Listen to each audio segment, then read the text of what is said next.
Terror funding में उम्र कैद झेल रहे यासीन मलिक की बढ़ सकती हैं और मुश्किलें।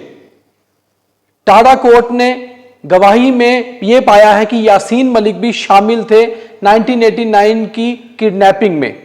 नमस्कार, आप देख रहे हैं TNS इवनिंग और मैं हूं दीपक खजूरिया।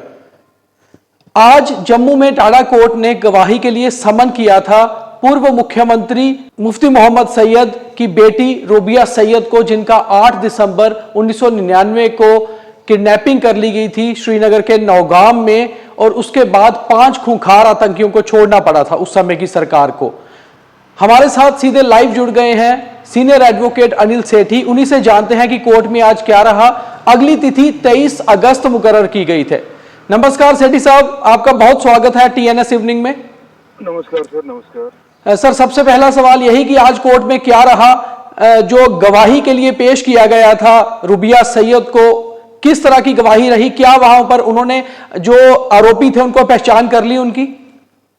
आप मीडिया से हैं, आपके ऊपर कोई लिमिटेशन नहीं है, बट चूंकि मैं एक वकील हूं, कानून जानता हूं, इसलिए इन कैमरा प्रोसीडिंग जो हुई आज जी, उसमें विक्टिम का या गवाह का नाम नहीं लिया जाता है जी।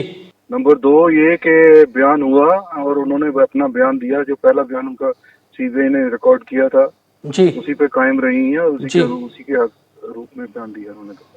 सर, जो आरोपी थे उनकी पहचान कर ली गई? पहले जो पहचान उन्होंने की थी उसी पे आपने क्योंकि कहा कायम रही विक्टिम, उन्होंने आरोपियों की पहचान की जिसमें यासीन मलिक भी एक है? जी हाँ, बिल्कुल पहचान दी। सर, यासीन मलिक ने सेठी साहब अपनी तरफ से जो एक एप्लीकेशन दी है कि वो भी क्रॉस क्वेश्चनिंग करने चाहते हैं गवाहों को, उसके ऊपर कोर्ट ने क्या कहा? कोर्ट ने रिजर्व किया है फिलहाल उसका दूसरे केस में जो उसने एप्लीकेशन डाली थी जी, एयरफोर्स वाले केस में जी, उसमें अभी ऑर्डर आया नहीं है, इसीलिए जज साहब ने कहा कि अंटिल आई डिसाइड दैट, जी, तो उसको डिपेंड करेगा 23 तारीख से पहले अगर उसको लाया जाता है जम्मू, जी, वो जाती तौर पर पर्सनली क्रॉस एग्जामिन करना चाहेगा या नहीं करना चाहेगा, ये करेगा या क्या करेगा, जी। इसीलिए आज की कार्रवाई भी मुस्तरद की गई। तो सर फर्दर कौन सी डेट दी गई है हेयरिंग के लिए इस केस में?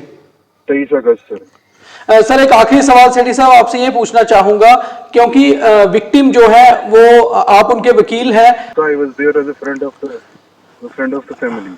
सर बिल्कुल, तो आपसे ये जानना चाहूंगा एज ए सीनियर एडवोकेट कि अगर इस केस में जिस तरह से वो अपने उस पे स्टैंड रही हैं बयान पे, तो आतंक के खिलाफ एक 30 साल से जो लगातार लड़ाई एक लड़ी जा रही थी इसी केस में, 1989 के केस में, अबडक्शन केस में, तो एक बड़ी जीत हो सकती है? ये एक पॉलिटिकल स्टेटमेंट है, मैं नहीं देना चाहता इसके बारे में जवाब कोई भी। आप इसका जवाब अब प्रोसिक्यूटर साहब से मांगे तो ज्यादा बेहतर होगा।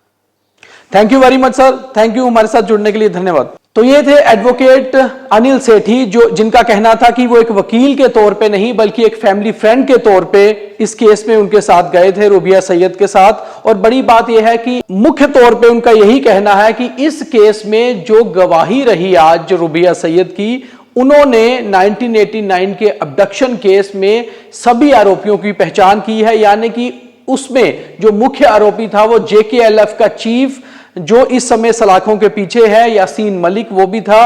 और यासीन मलिक ने जो एप्लीकेशन अपनी तरफ से दी है कि उन्हें भी क्रॉस क्वेश्चनिंग करने दी जाए गवाहों की, 23 अगस्त अगली तिथि मुकर्रर की गई है कोर्ट के द्वारा।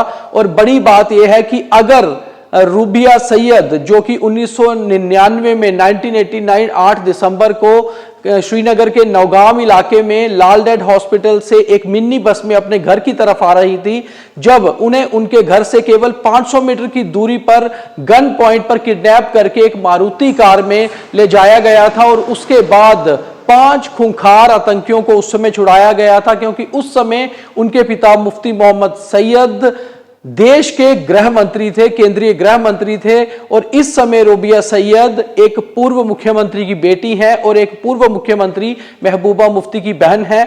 आज उनकी 55 साल आयु है, उस समय केवल 22 वर्ष की वह थी। आज से 33 वर्ष पहले यह मामला सामने आया था। और अगर इस केस में सभी आरोपियों की जिस तरह उन्होंने पहचान की है, अगर उनकी पहचान के बाद उन आरोपियों को आरोपी पाया जाता है, उनको इसमें कल्प्रिट पाया जाता है और सजा मिलती है, तो 33 वर्ष बाद एक बड़ा फैसला होगा। आज मुफ्ती मोहम्मद सैयद तो इस दुनिया में नहीं है, मगर ये मामले को लेकर वह खुद भी बहुत पेचीदा रहते थे। उन्हें लगातार उम्मीद थी कि कोर्ट से कम कभी ना कभी उन्हें राहत जरूर मिलेगी और उन्हें इंसाफ जरूर मिलेगा। तो आप देख रहे थे TNS इवनिंग। कल किसी और मुद्दे के साथ दोबारा आपके सामने होंगे, तब तक के लिए इजाजत दीजिए। लगातार देखते रहिए द न्यूज़ स्क्वायर।